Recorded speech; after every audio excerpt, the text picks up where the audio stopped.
everyone. Dr. Marlo Thurman here today with Dr. Robin Brewer, who has a lot of background for us to share on kind of the topic of person-centered planning is what we're going to be really kind of focusing in on today. Dr. Brewer, thanks for being with us. Thank you for inviting me. I'm excited to be here. Absolutely. So Dr. Brewer is a professor emeritus at the University of Northern Colorado. She's currently working in retirement, of course, because I know she'll never retire as an instructional coach for the Colorado Department of Education. And she's on our advisory board with the U.S. Autism Association and kind of brings to our organization the lens of kids with a little bit more significant support needs and those services kind of under IEP within the public school system. So we're happy to have you with us. Thank you. Thank you. So we're, for our audience this is the first session you're watching, we're kind of compiling a collection of videos that's all on kind of coming of age and transition supports and really kind of preparing kids to make these big kind of major life leaps, whether it's, leaving home for the first time or moving into some kind of supported housing or going off to college and in some cases even wrapping up college and going into the workplace. So Robin, today we're going to talk with you about kind of the high school end of that. And you're one of the only people in this series that's talking about kind of how we prepare for this at a high school level, because this is something we do the senior year of high school. So yeah, and hopefully we're doing it before the senior year. So yeah, that's what's Let's important. talk about, and by the way, for kids who have IEPs, we do have transition planning that is required. So can you tell us a little bit about those requirements and when those things should start occurring for kids who are on IEPs? Yeah. So transition planning is required by federal law by the age of 15th or the end of the freshman year of high school. So whichever one comes first, we need to do transition planning. So planning for beyond high school, what's going to happen. And we know, especially for the kids with more cognitive needs, as well as they may have an autism label, but then having cognitive needs on top of that, it takes a long time for these kids to learn what we're hoping that they'll learn so that they can be productive members of society once they finish high school. And a lot of times we haven't thought about what's going to happen after high school. And we don't want these kids to drop off. When I was first learning about transition services, there was a guy from the federal office, the Office of Special Education Programs, who had the best analogy for transition. He said that it's not like throwing the football, that we throw it when they get out of high school and we hope someone catches it on the other end. It's like a relay race. We don't let go of the baton until someone else picks it up. So that's why we have to make sure that there's someone to pick up services and supports for individuals, especially those with developmental disabilities that require more support. And so within transition planning, and by the way, you and I have seen ones that are done very, very well and ones that are done very, very poorly. Yes. It hopes to work someday. And so therefore, blah, blah, blah. And so give us some kind of pointers about what are the kind of key elements of a well-written transition support plan and what kinds of things need to be in that. So a well-written transition support plan includes person-centered planning. So person-centered planning is looking at the person and making them the priority of the planning. It's not what the parents want. It's not what happens in the school. I've seen that happen too frequently, that this is what we do in this school. And so this is what's going to happen. And it can't be that. So person-centered planning is required by law also to be part of this plan, but doesn't always get covered.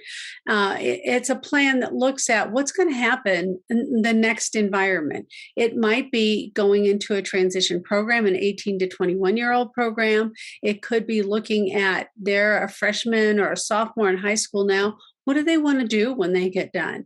And it looks at exactly that. What do they want to do? Not what do the parents think they can do? Not this is what we do in our transition program, but this is what the individual wants to do.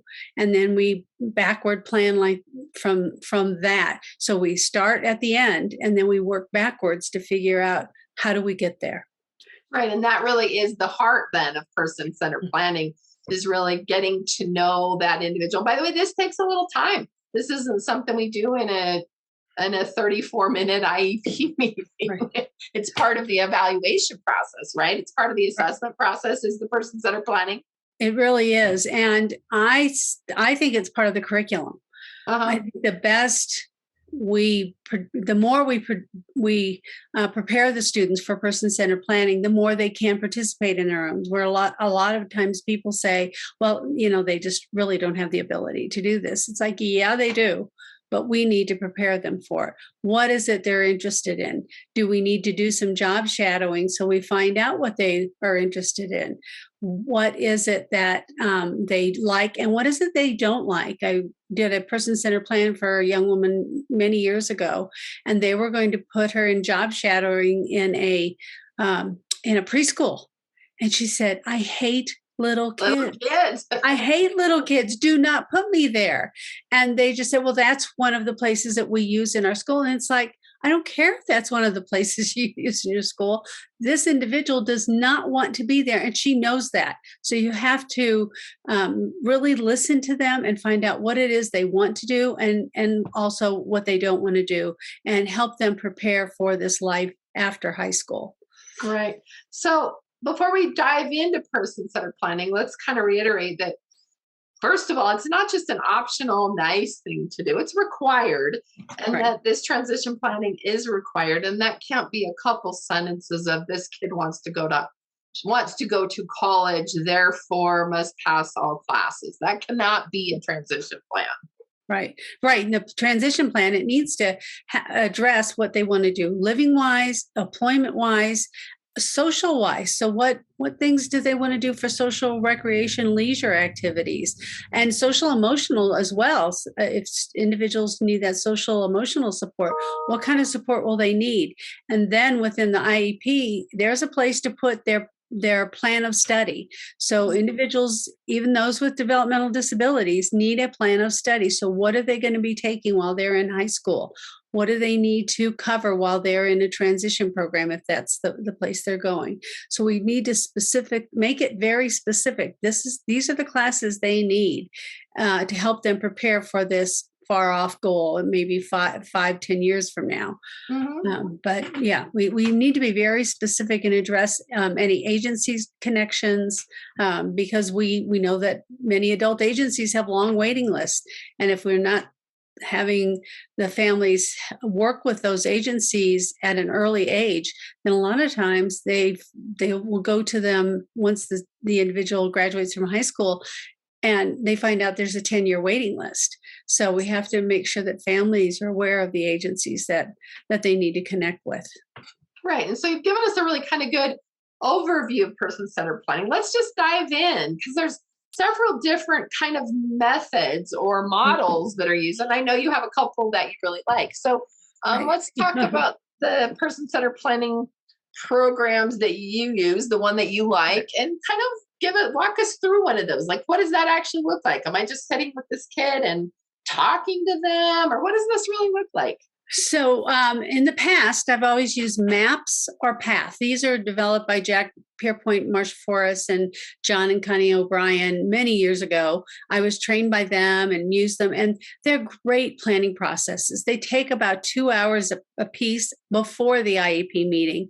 We get a lot of people together to do some planning and problem solving. So those individuals who have these very difficult situations and they need some really intensive planning, those are still great planning processes. But you do have to have an outside facilitator and a recorder, and it is person intensive and time intensive. Kind of an event, a whole event. Yes, it is. And it's more than an event. It's pre-planning. The facilitator has to pre-plan for the session. We hold a session, then there's follow-up after the session. So, but it can make some dramatic changes in a person's life. So again, for really complex cases, really complex cases, path and the maps is really kind of the way to go. Yeah, that and the path. Yeah.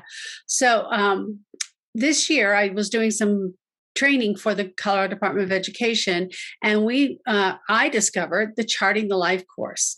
And what they've done is that they've taken all the core components of person-centered planning. There's actually 7 core components to no matter what planning process you're using. We have to know where the person is, where they start. We need to know where we're going. We need to know what supports they have and which ones they need. We need to find out if there's other people who need to get involved. But there are 7 different components that no matter what the planning process is, they need these components. And then if we look at Charting the Life course, this was a process that was developed at the University of Missouri in Columbia as part of adult services. And now that's being used in high school. And they have so many tools on their website. They have a free website. It's Charting the Life course. And they have many tools, and they're free for anyone to use. And you don't need the intensive training. You don't have to have a specific facilitator. You don't have to have these large groups of people. But they do encourage families to work together with educators and adult service providers, whoever the current group is, and maybe the receiving group of the service providers. So we can work with the individual, and we develop they have a star that addresses 5 different areas, and there's a trajectory form where we look at where is the individual, where do we want them to be in the next environment, whether it's transition plan or transition program or adult life in the work, or where will they be when they're done. And then it looks at where they are now, and then you make a process for how they're going to get there. Part of it can be done during an IEP meeting, but only part of it. And like I said, it's best when the student can participate in their own planning. And they have so many other tools on there that help parents take a look at, parents and the individual, take a look at, where am I now?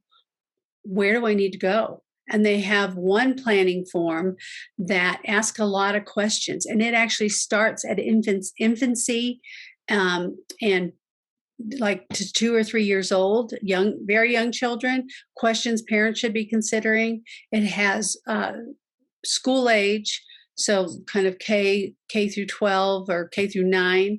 What should we be looking at? There's a transition section, and then there's also adult life and older individuals. So if there's an older individual who needs to have some planning, but there are questions that lead you through all the different areas. There's community living, there's social emotional, there's friendships, there's financial questions that we need to ask. And they have great documents on there to lead us through this process. Right. So, yeah. That's really cool. It's a great program. Yeah. Yeah. One of the things that I have some familiarity with maps and path, and I remember them just being really visual. Yes. And really kind of, it's like the whole wall. We're kind of laying this all out. And I think that's an important component. It is, and I'm assuming Charting the Life course has a lot of those visual components as well, so that you can kind of see it all in one kind of segment or place.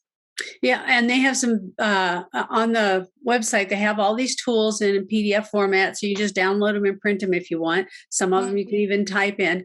They have some videos that are showing examples of, this is what it looks like, or this is what happened after we completed this for my child, or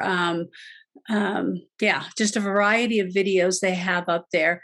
But one thing on one of the videos I thought was really interesting, this one mother wanted to do some planning with her child, and they do have forms specifically just for parents too, for them to fill out the trajectory for their child, what they think. And then you can compare the child's to the parents and make one that is works for everyone involved. But one of the parents said, I got this form out and I started doing the planning with my son, and he just shut down. It's like, not another one of these. And she realized that it was the form itself, the visual tool that she thought was so great, was getting in the way of it was just shutting him down.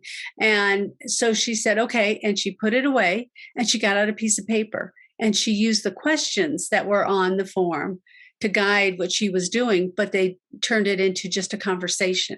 And she was able to find out then what her son wanted as an adult, and found out some very specific things that she wasn't even aware of. So, so the website has a lot of, I was overwhelmed by the website.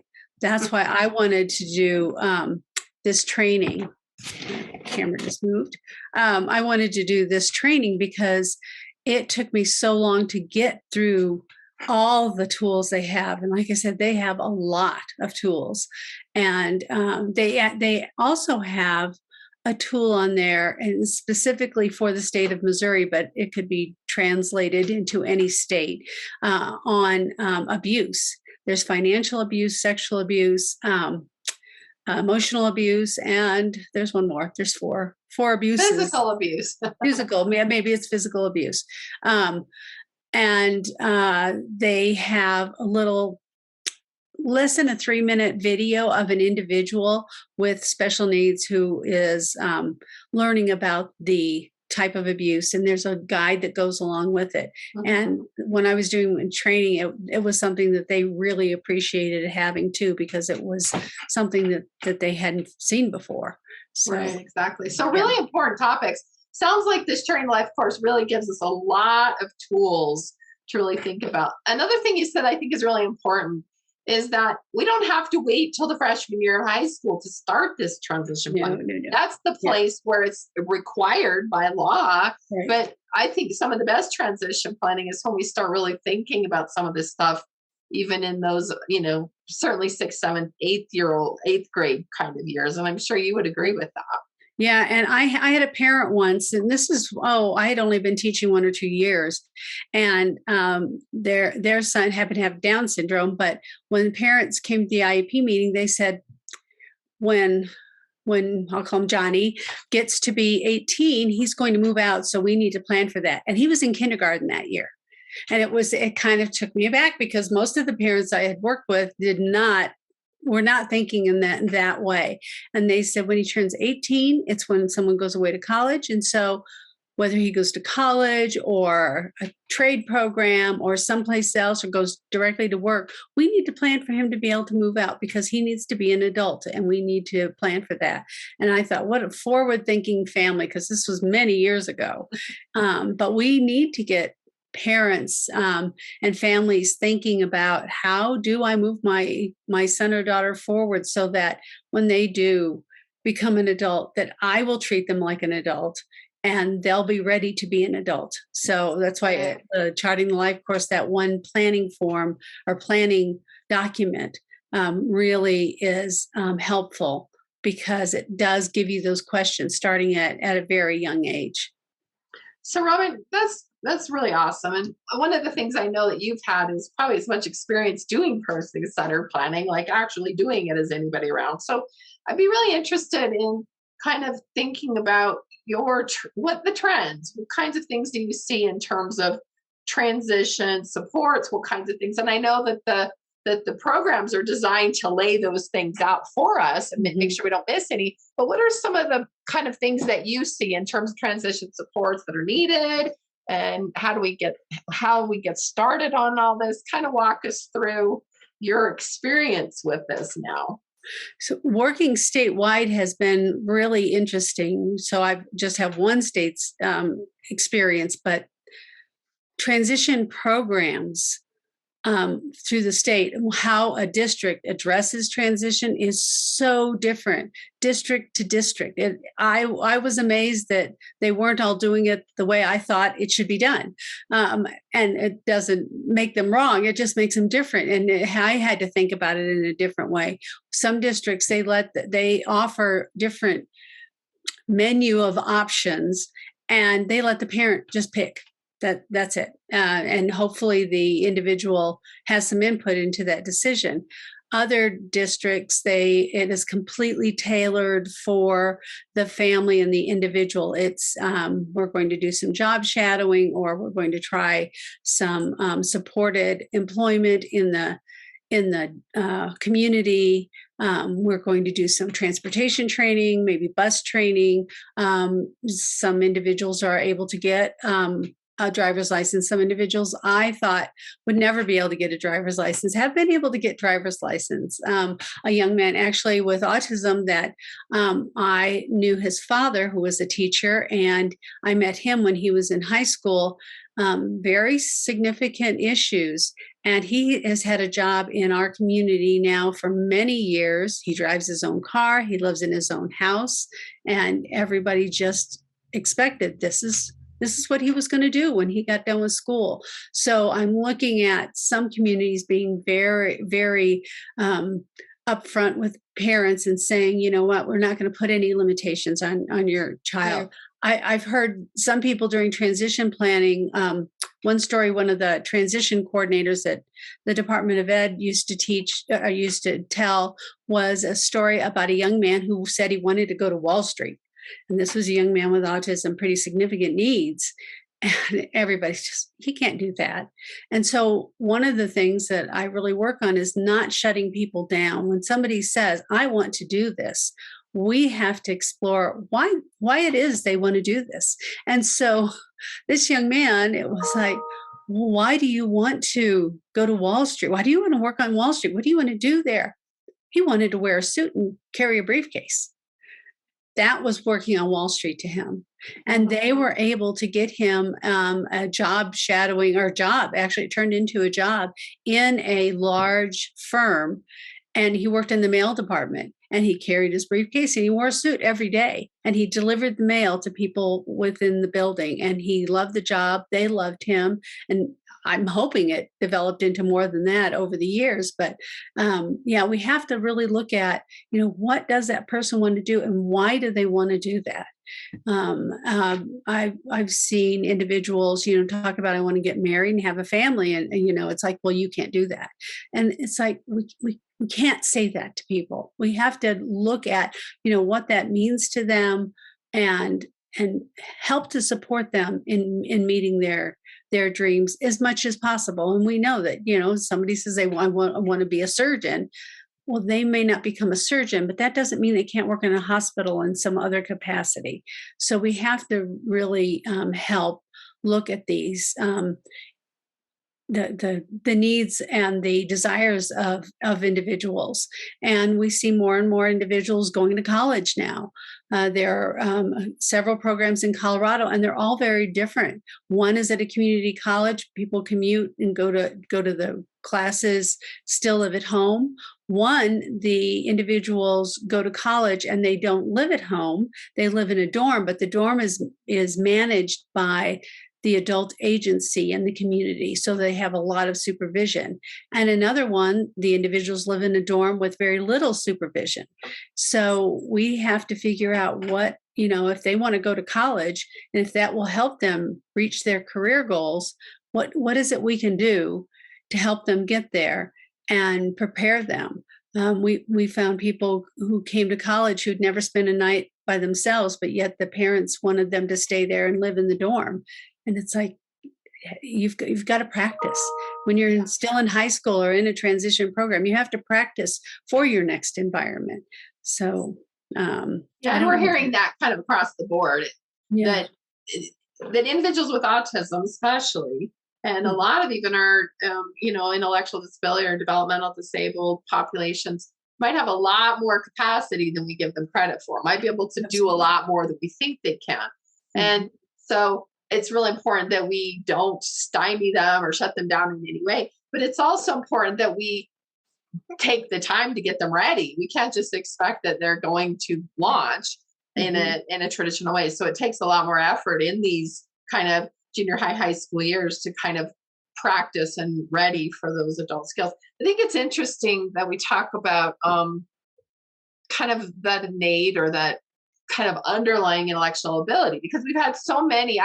I have a young man I'm working with right now that is 21 years old and just started speaking.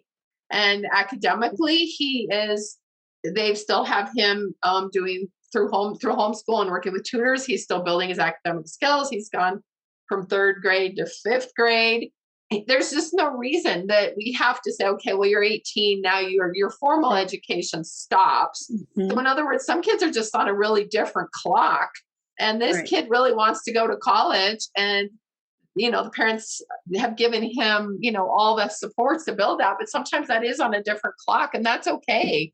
And I think we're learning from so many adults that while I did it differently, I did become the PhD of the department or the head of the department, or I did become the surgeon that I wanted to become, even though I wasn't even talking at the age of 6 or 7.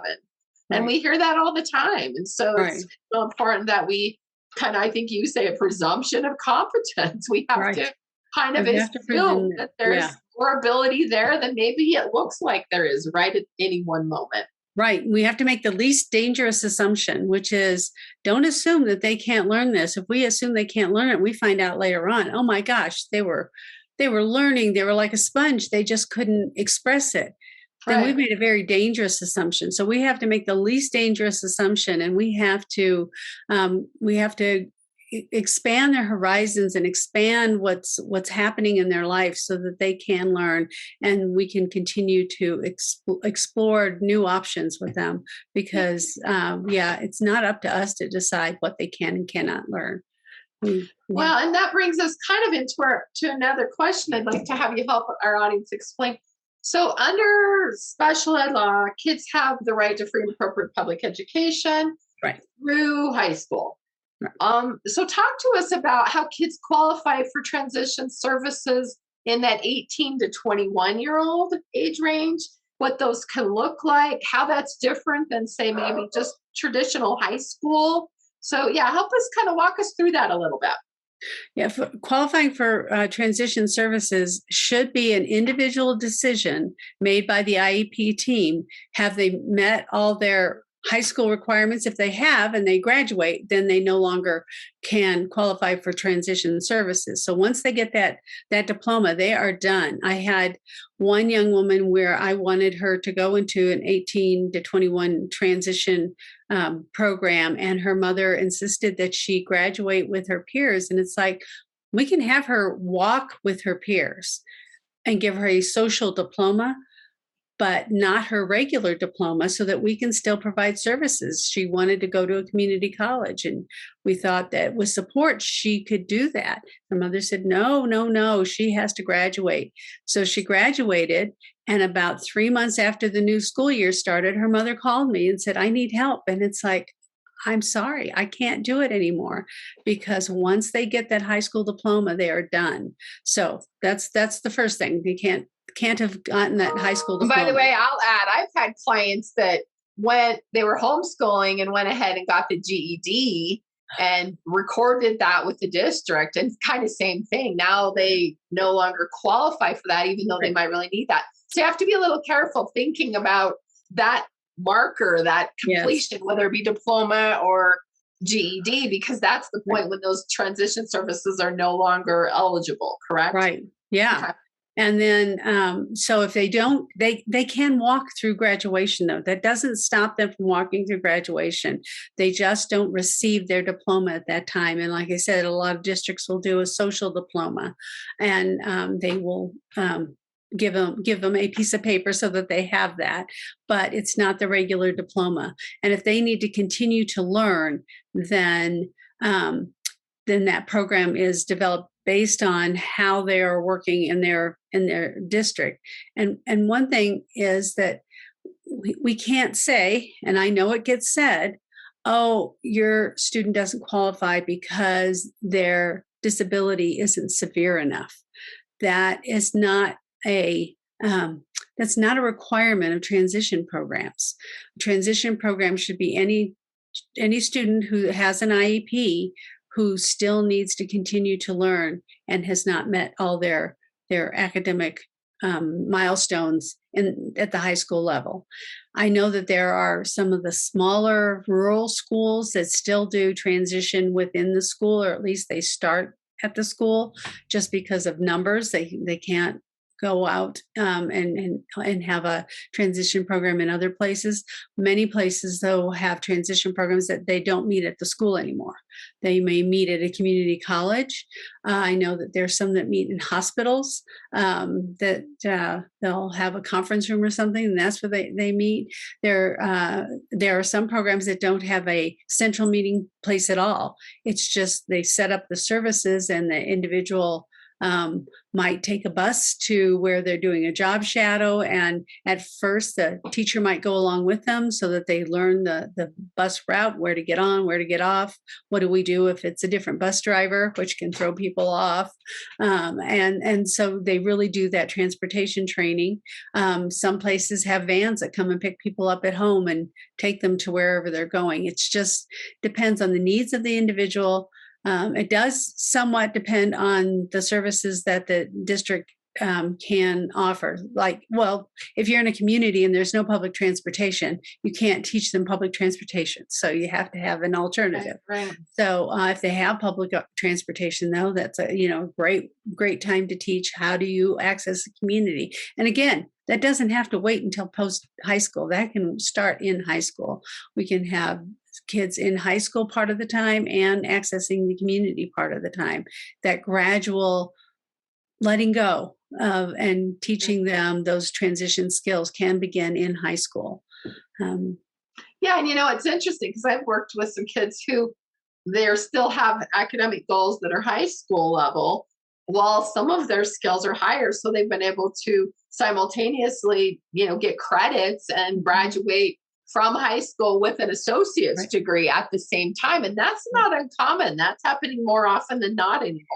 Yeah, I think it is. But for individuals who have more cognitive disabilities, that they need the modifications of curriculum, that isn't out of the question now. So we have to, if anybody's interested, you can look at the Think College. It's THINK College, COLLEGE, website, and they have a list of all of the programs in the United States that will accept individuals with cognitive disabilities, with developmental disabilities within the college program, and they will modify the curriculum. So they don't get a regular college diploma, but they get a diploma that states that they have met certain requirements of the program. And they're getting some experience. They're getting to maybe live on campus. They're taking college classes with accommodations and modifications. Yes, which is kind of the key thing. And that's right. Well, so and again, so to clarify, they're not getting they're not taking them in a traditional way for credit, but they're enrolled in the college and getting some certificates of completion on these college classes. Yes. Yeah, and they should be taking mostly regular college classes with some modifications. They may not have to do all the assignments. I know that there was one that we had. It was all incoming freshmen had to take University 101, and they had to do some interviews. They had to write a research paper on an area that they were interested in researching, and then they had to do a poster board presentation at a conference. Mm-hmm. The individuals who were in this program, they still had to do some research, but they only had to write a one-page research paper. Right. And they still had to do the presentation. They had to make a poster board. They had to present with everyone else, but it was much reduced.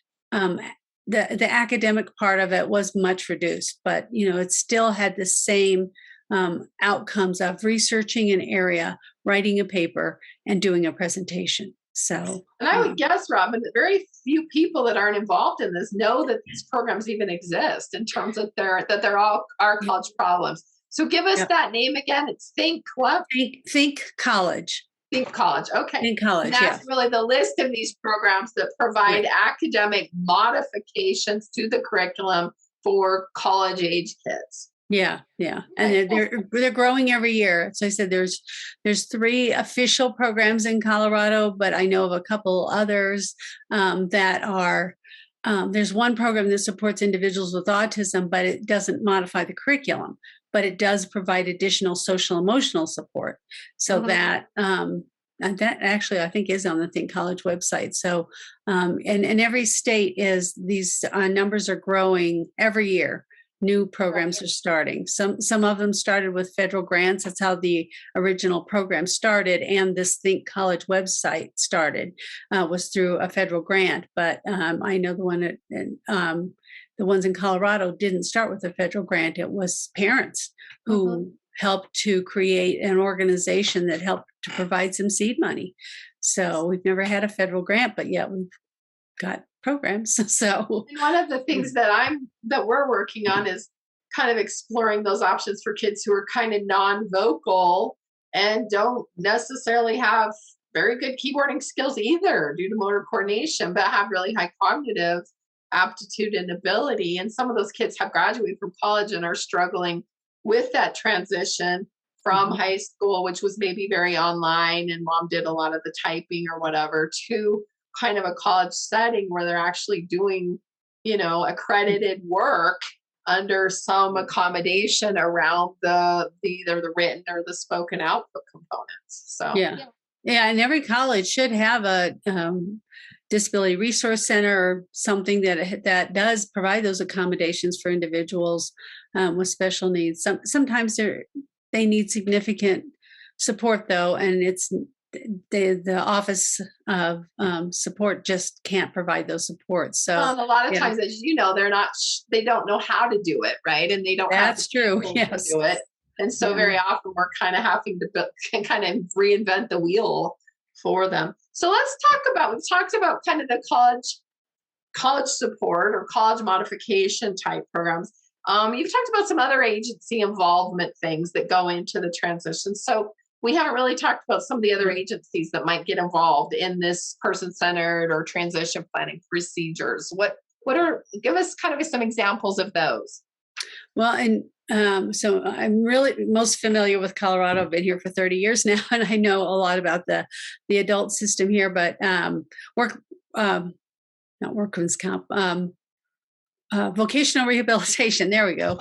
Vocational rehabilitation office has worked with our districts pretty closely, and they're actually working with our individuals who are headed to college now too. They're trying to develop something for the state. So I imagine every state is addressing this because, as I said, there's more and more of these programs every year. So vocational rehabilitation should definitely be someone that's contacted, and the school should initially do that contact through the transition planning.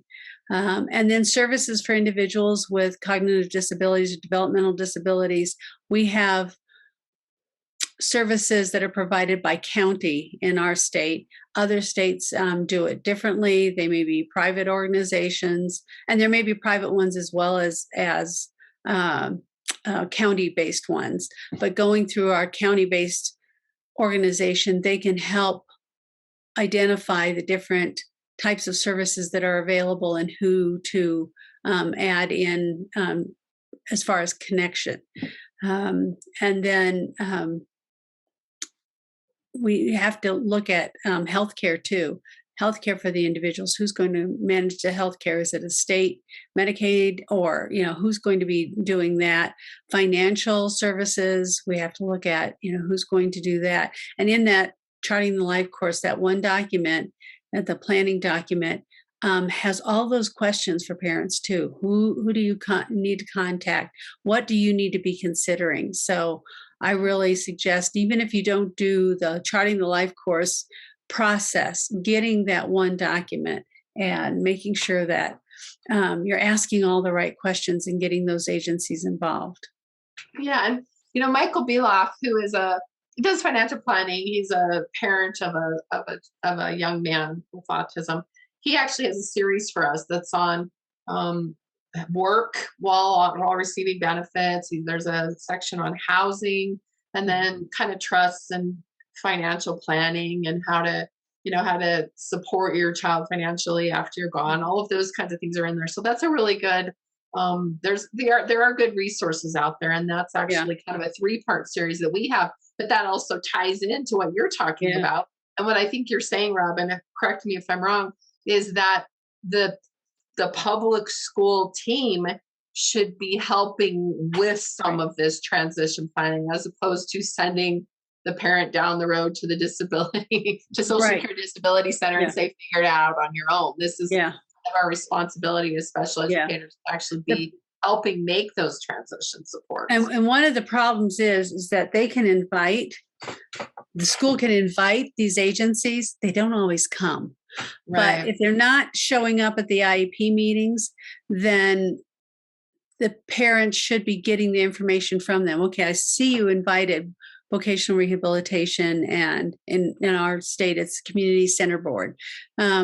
But there, I see that they're not here. What do I need to do? So the school should be able to help them make those connections if they're not coming to the meetings. And I know, they have busy schedules too. Sometimes they can't come to the meetings, but that doesn't mean that because they don't come, that ball should get dropped. So we should make sure that we're making those connections. Social Security as well. If the individual qualifies for Social Security, and if you don't know, then making those connections with Social Security to find out, yes, they will get a supplemental paycheck, or they won't, but.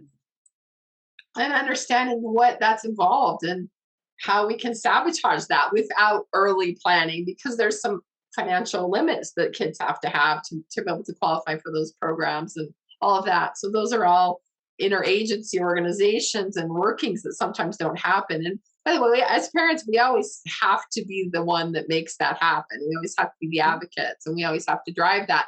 But at least kind of knowing that there is some responsibility on the part of the school system to connect parents to those other agencies and help kind of make those transitions as their kids are kind of leaving high school and moving into their adult life. Right. They should definitely. And if they're not in high school, then I would definitely, talk to the team about it. I see that there are no agency people here. What agencies can help me? Next year, I'd really hope that you invite these agencies to the meeting.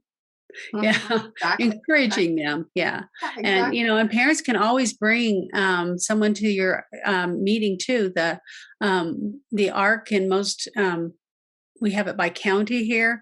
They have advocates that will come with parents. I always tell individuals that if you're going to an IEP meeting, you should always have an advocate with you. And it might just be your next door neighbor too, but someone else to help take listen. notes.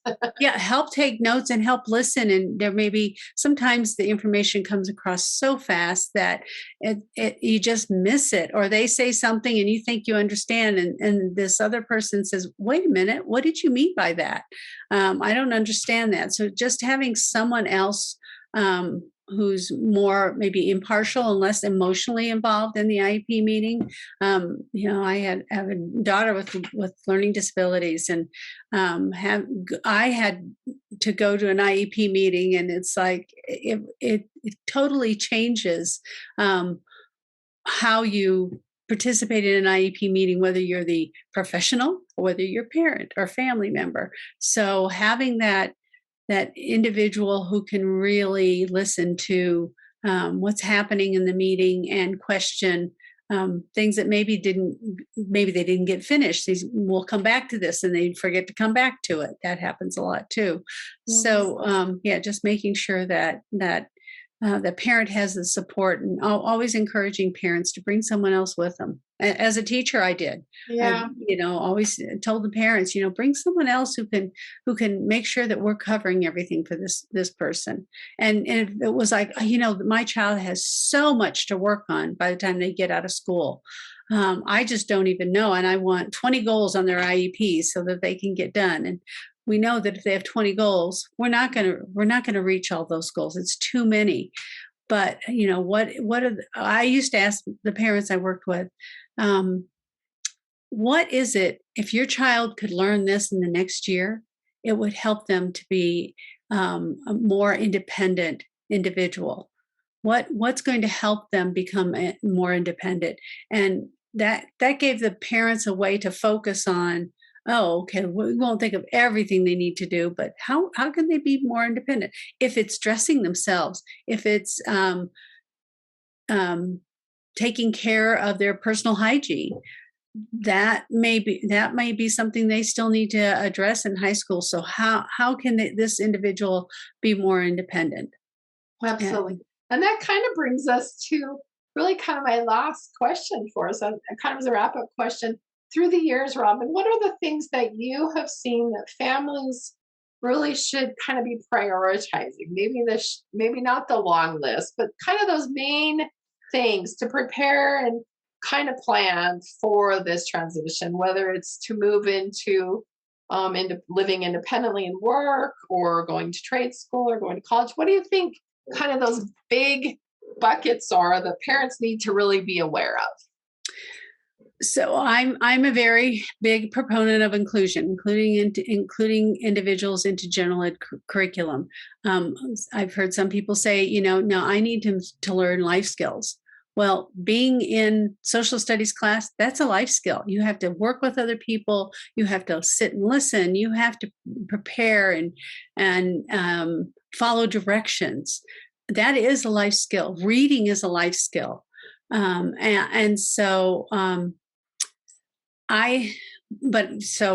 Inclusion is very big for me. But I talked to a parent once, and her daughter had very significant behaviors. She had autism with very significant behaviors, did not have a functional communication system. We knew a lot of it was communicative frustration, but we just couldn't, the individuals who were working with her just could not find a good system for her. And it was a constant struggle.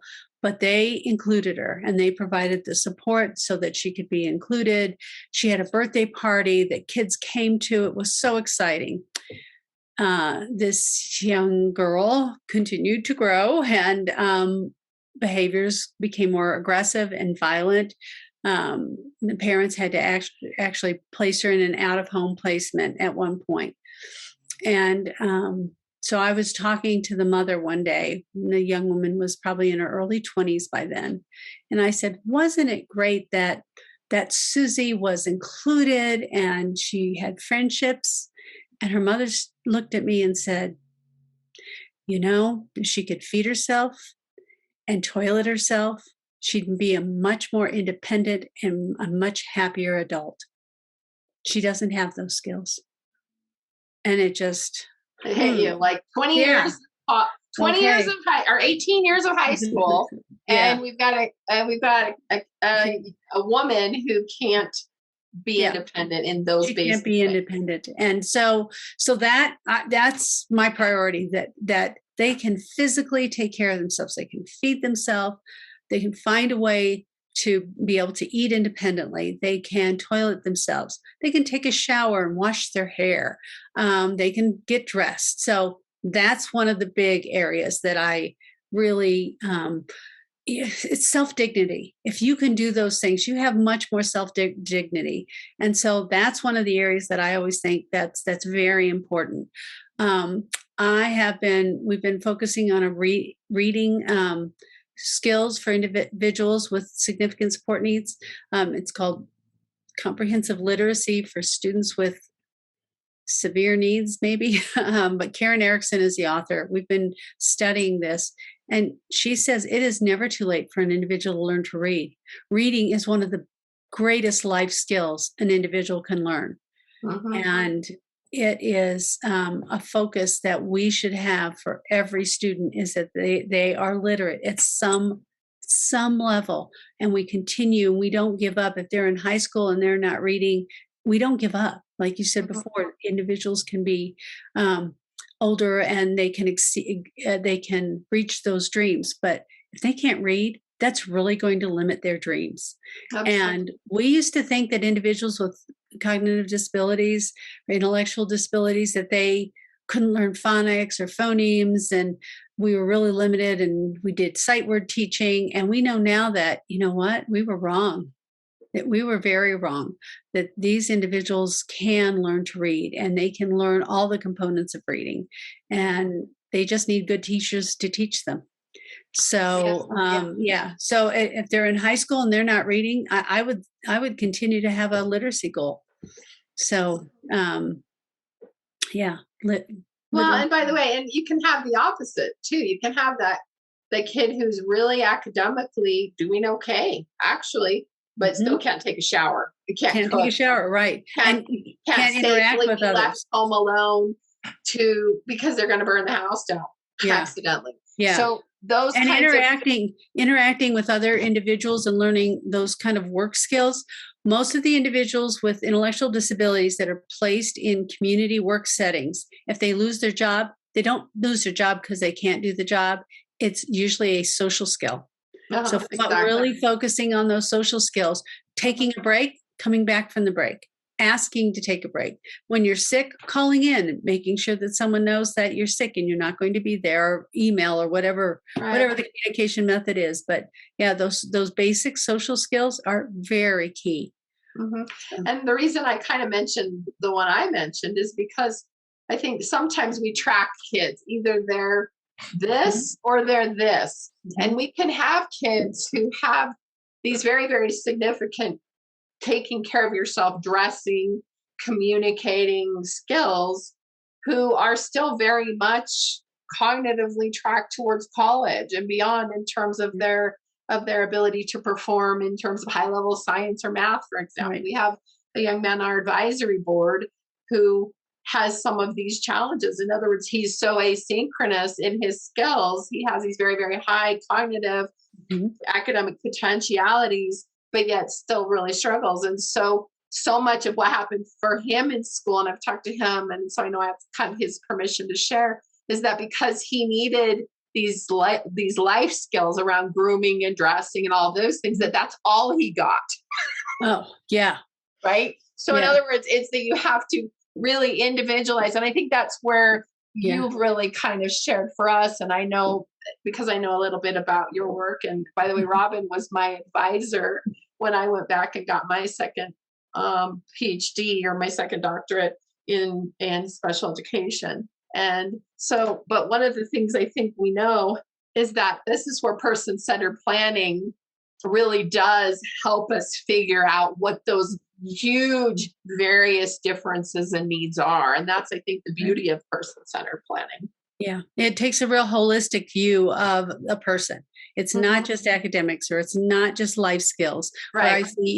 I see some districts who still track people. Oh, they're in a life skills program, or, they're on the academic track program. And so because they're in the life skills program, they're not really taking academic classes. Yeah. And because they're an academic, they don't get any of those social skills. Right. Yeah. That we know that are so important.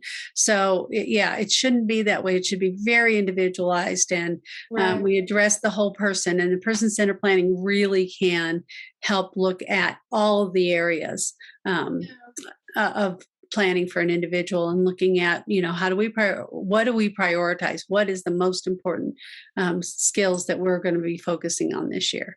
And it doesn't mean because an individual doesn't have a goal in that area, we can't work on it. I've seen some people that, they say, well, these are the goals for the year. Well, that's okay, but we can still work on these other things.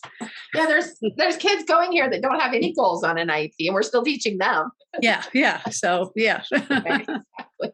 Well, thank you, Robin. It's been a huge insight and help to us to kind of understand more significant support needs and transition services, and especially the importance of this person-centered planning as it relates to actually kind of pulling in all these pieces that might not easily get addressed otherwise.